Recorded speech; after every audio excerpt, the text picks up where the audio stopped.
जयराम की बेटी थी श्यामा। बेटी सयानी हो गई तो उसने श्यामा की शादी राम भरोसे से कर दी। राम भरोसे के परिवार में उसके पिता राम सागर, माँ गौरा के अलावा एक भाई दिनेश था। राम सागर ट्रक ट्रैक्टर की कमानी की मरम्मत करने वाली दुकान पर काम करता था। उसने राम भरोसे को भी उसी दुकान पर काम में लगा दिया। शादी के बाद अन्य औरतों की तरह श्यामा को भी पहले बेटी की चाहत थी, लेकिन उसकी यह चाहत तो पूरी नहीं हुई। हाँ, उसकी गोद में एक के बाद एक 4 बेटियां आ गई। श्यामा की चारों बेटियां पिंकी, प्रियंका, वर्षा और रूबी भले ही किसी को न सुहाती हों, लेकिन उसे तो बेटों जैसी ही लगती थी। बेटा न हो पाने से श्यामा की सास उससे नाराज रहने लगी। 4 बच्चों का पालन पोषण कोई साधारण बात नहीं होती। श्यामा जब बच्चों के पालन पोषण में व्यस्त रहने लगी तो घरेलू कामों में उसका योगदान कम हो गया। काम न करने को लेकर श्यामा और उसकी जेठानी सुषमा में झगड़ा होने लगा। वह श्यामा के रूप सौंदर्य से तो जलती ही थी, उसकी बेटियों से भी नफरत करती थी। साथ ही सास के कान भी भरती रहती थी। सास सुषमा का पक्ष लेकर श्यामा को भला बुरा कहती थी। देवरानी जेठानी का झगड़ा बढ़ा तो घर में कलह ने पांव पसार लिए। राम भरोसे जब माँ, भाभी और पत्नी के बीच पिसने लगा तो वह शराब पीने लगा। जिस दिन घर में कलह होती उस दिन वह कुछ ज्यादा ही पी कर आता। श्यामा उसे टोकती तो वह उसे मारने पीटने लगता। नशे में वह माँ बाप और भाई भौजाई को भी खूब खरी खोटी सुनाता। इतना ही नहीं, वह घर में तोड़फोड़ भी करता था। उसके उत्पात से पूरा घर सहम जाता था। धीरे धीरे पत्नी बच्चों को भूलकर राम भरोसे अपनी पूरी कमाई नशाखोरी में उड़ाने लगा था। रोज रोज की कलह से आज ही जाकर राम सागर ने राम भरोसे को घर से अलग कर दिया। रहने के लिए उसे पड़ोस में ही एक कमरे बरामदे वाला मकान दे दिया। राम भरोसे अपनी पत्नी श्यामा और 4 बेटियों के साथ उसी एक कमरे वाले घर में रहने लगा। लड़ाई झगड़े से निजात मिली तो श्यामा ने राहत की सांस ली। उसने अपने विनम्र स्वभाव से पति को भी समझाया कि वह शराब पीना छोड़ दे और बेटियों की पढ़ाई लिखाई, पालन पोषण पर ध्यान दे। उसने यह भी कहा कि वह कमाई का कोई दूसरा रास्ता खोजे जिससे घर गृहस्थी ठीक से चल सके। राम भरोसे शराबी जरूर था, लेकिन पत्नी बच्चों से उसे प्यार था। उसने पत्नी की बात मानकर शराब पीनी छोड़ी तो नहीं, लेकिन कम जरूर कर दी। तब तक राम भरोसे कमानी मरम्मत का हुनर सीख चुका था। उसने पिता के साथ काम करना छोड़ दिया और एक गैराज में कमानी मरम्मत का काम करने लगा। गैराज से उसे अच्छी कमाई होने लगी। पति कमाने लगा तो श्यामा की घर गृहस्थी सुचारू रूप से चलने लगी। वह पति की कमाई से पूर्ण रूप से संतुष्ट न सही, पर असंतुष्ट भी नहीं थी। उसकी बड़ी बेटी पिंकी शांतिनगर स्थित निरंकारी बालिका इंटर कॉलेज में पहले से पढ़ रही थी। अब उसने प्रियंका, वर्षा और रूबी को भी इसी बालिका विद्यालय में दाखिला करा दिया। श्यामा अपनी बेटियों का जीवन संवारना चाहती थी, इसलिए वह उनके पालन पोषण तथा पढ़ाई लिखाई पर खास ध्यान देने लगी। बेटियों की पढ़ाई का खर्च पूरा करने के लिए वह पड़ोस के लिए एक धनाढ्य परिवार में खाना बनाने का काम करने लगी। समय के साथ श्यामा की बेटियां साल दर साल बड़ी होती गई। एक बार फिर श्यामा के जीवन में ग्रहण लगना शुरू हो गया। इस ग्रहण ने उसके जीवन में ही नहीं बल्कि बेटियों के जीवन में भी अंधेरा कर दिया। हुआ यह कि जिस गैराज में राम भरोसे कमानी का मरम्मत करता था, उसी में एक युवक विपिन काम करता था। साथ साथ काम करते हुए विपिन राम भरोसे में दोस्ती हो गई। दोस्ती गहरी हुई तो दोनों साथ खाने पीने लगे। दोस्ती के नाते एक रोज राम भरोसे विपिन को अपने घर ले आया। घर पर पीने खाने के दौरान विपिन की नजर राम भरोसे की खूबसूरत पत्नी श्यामा पर पड़ी। श्यामा 4 बेटियों की माँ जरूर थी, लेकिन उसमें यौन आकर्षण बरकरार था। पहली नजर में श्यामा विपिन के दिलो दिमाग पर छा गई। वो श्यामा को अपनी अंकसाइनी बनाने के सपने संजोने लगा।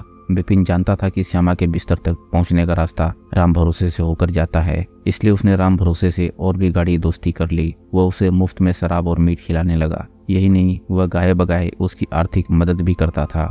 विपिन ने जब देखा कि राम भरोसे पूर्ण रूप से उसके एहसान तले दब चुका है, तब उसने कहा, राम भरोसे, ठेके पर पीने से मजा किरकिरा हो जाता है। घर में बैठकर पीने का मजा ही कुछ और है।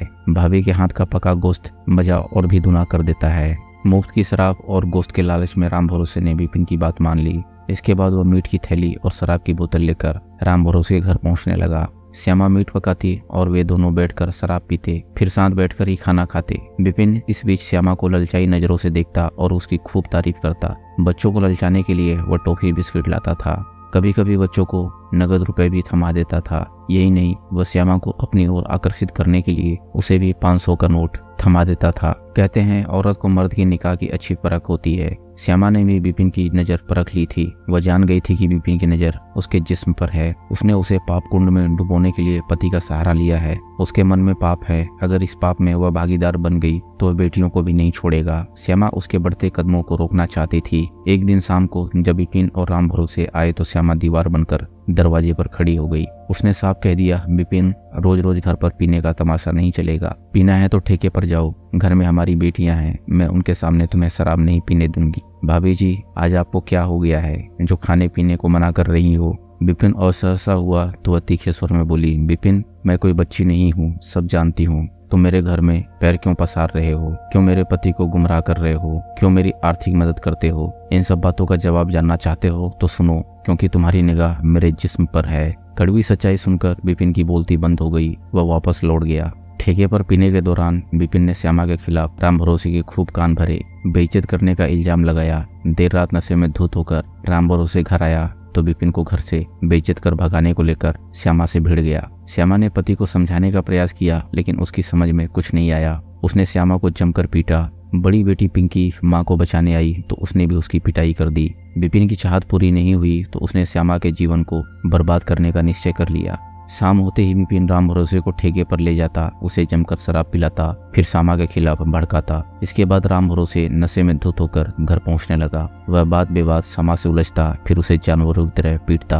बेटियां बचाने आती तो उन्हें गला दबाकर मारने की धमकी देता। पास पड़ोस के लोग चीख पुकार सुनकर श्यामा को बचाने आते तो वह उनसे भी भिड़ जाता, उन्हें भद्दी भद्दी गालियां देता और वापस जाने को कहता। राम भरोसे जब रात दिन नशे में धुत रहने लगा तो गैराज मालिक ने उसे नौकरी से निकाल दिया। विपिन ने भी अब उसे मुफ्त में शराब पिलाना बंद कर दिया था। वह शराब के जुगाड़ के लिए कभी रिक्शा चलाता तो कभी ढाबों पर जाकर बर्तन मांजता। शराब पीने के बाद कभी वह घर आता तो कभी ढाबे पर ही सो जाता। उसे अब न तो पत्नी की चिंता थी और न बेटियों की। पति की नशेबाजी से घर की आर्थिक स्थिति डवाडोल हो गई थी। जब बेटियों के भूखे मरने की नौबत आ गई तब श्यामा नौकरी की तलाश में जुटी। 8वीं पास श्यामा को अच्छी नौकरी कहाँ मिलती। उसने मोहल्ले में ही स्थित निरंकारी बालिका इंटर कॉलेज की प्रधानाचार्य से संपर्क किया और अपनी व्यथा बताकर जीवन यापन के लिए काम मांगा। प्रधानाचार्य ने श्यामा पर तरस खाकर उसे रसोइया की नौकरी दे दी। इस तरह श्यामा को 2000 रुपए माह वेतन पर मिड डे मील बनाने का काम मिल गया। नौकरी मिलने के बाद श्यामा किसी तरह अपनी बेटियों का पालन पोषण करने लगी। उसकी बड़ी बेटी पिंकी अब तक निरंकारी बालिका इंटर कॉलेज से इंटरमीडिएट की परीक्षा पास कर महात्मा गांधी महाविद्यालय में BA फर्स्ट ईयर में पढ़ने लगी थी। उसकी 3 बेटियां प्रियंका, वर्षा और रूबी निरंकारी बालिका विद्यालय में ही पढ़ रही थी। श्यामा उन्हें सुबह अपने साथ ले जाती और फिर छुट्टी होने के बाद साथ ही ले आती थी। मिड डे मील का बचा खाना भी वो अपने साथ ले आती, जो शाम को माँ बेटियों के खाने के काम आता था। नसड़ी पति की दहशत से श्यामा व उसकी बेटियां डरी सहमी रहती थी। जब वह ज्यादा नशे में होता था तो श्यामा दरवाजा नहीं खोलती थी। इस पर वह दरवाजा तोड़ने का प्रयास करता और खूब गालियां बकता। श्यामा के कमरे के सामने खाली जगह पड़ी थी। उसने खाली जगह पर घास फूस का एक छप्पर रखवाकर एक चारपाई डलवा दी थी ताकि नशेड़ी पति कमरे के बजाय उसी छप्पर के नीचे सो जाए। श्यामा की बड़ी बेटी पिंकी 19 साल की हो चुकी थी। वह मोहल्ले के कुछ बच्चों को ट्यूशन पढ़ाकर अपनी पढ़ाई का खर्च निकाल लेती थी। पिंकी की एक सहेली पूजा थी जो उसके साथ ही पढ़ती थी। वह उसे कहती थी कि माँ के हौसले से ही वह जिंदा है।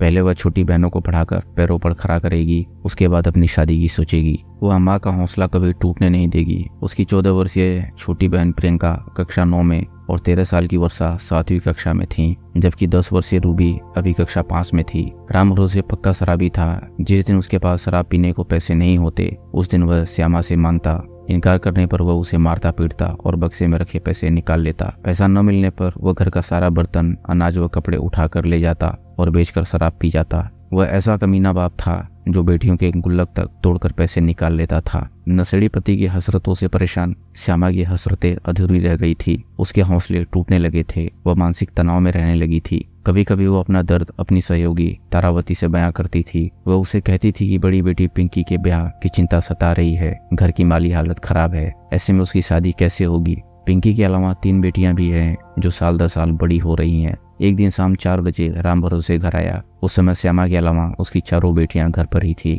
राम भरोसे ने आते ही श्यामा से शराब पीने के पैसे मांगे। उसने पैसा देने से मना किया तो राम भरोसे ने पास में रखा डंडा उठाया और श्यामा को पीटने लगा। प्रियंका और रूबी शोर मचाने लगी तो राम भरोसे ने उन्हें भी पीटना शुरू कर दिया। माँ बेटी अपनी जान बचाकर भागी तो उसने उनका पीछा किया। उन्होंने किसी तरह राम शरण के घर में घुसकर जान बचाई। गुस्से से लाल राम भरोसे घर आया। उसने घर का सामान तहस नहस कर दिया, घर के बाहर पड़ा छप्पर उलट दिया, फिर वह शराब पीने ठेके पर पहुंच गया। इधर श्यामा पति की हैवानियत से इतनी ऊब गई थी कि उसने आत्महत्या करने का निश्चय कर लिया था। वह बाजार से फसलों के बीज बेचने वाली दुकान से क्विक फास्ट के 7 पाउच खरीद लाई।